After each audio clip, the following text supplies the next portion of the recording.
Hi guys, this is JD from the JD Home.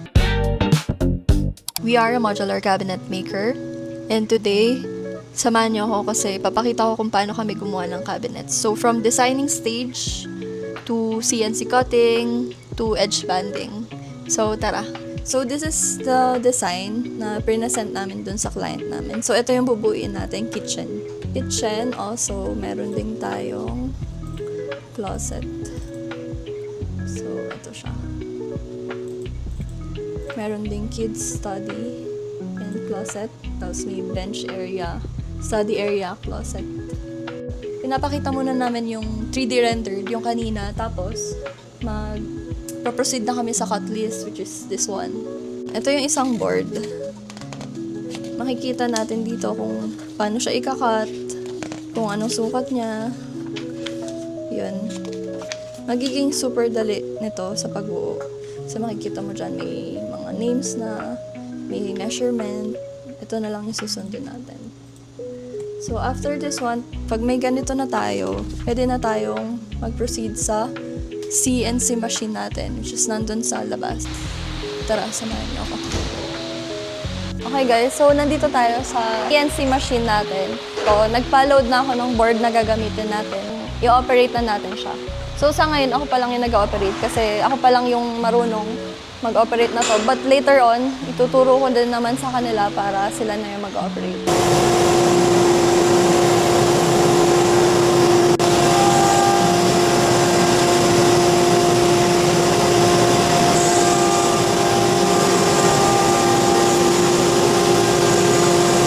So, tapos na tayo mag-cut ng boards and pinapalabelan ko muna siya para hindi nakakalito pag i-edgingan na natin and pag-a-assemble.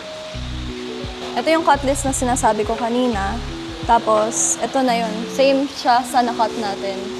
Iaangat na natin ito mamaya. I-quality check muna natin kung kamusta, okay ba yung pagka-cut niya, kung may chip ba or anything. Ito, papaangat na natin siya. Ito, kukuha na ako. Check natin yung quality niya.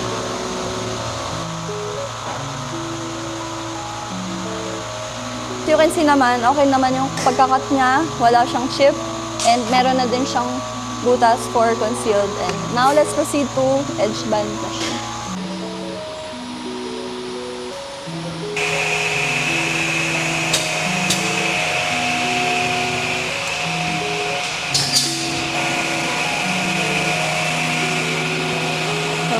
Hindi nyo na kailangan magtabas ng sobra and pulido na rin yung mga gilid niya.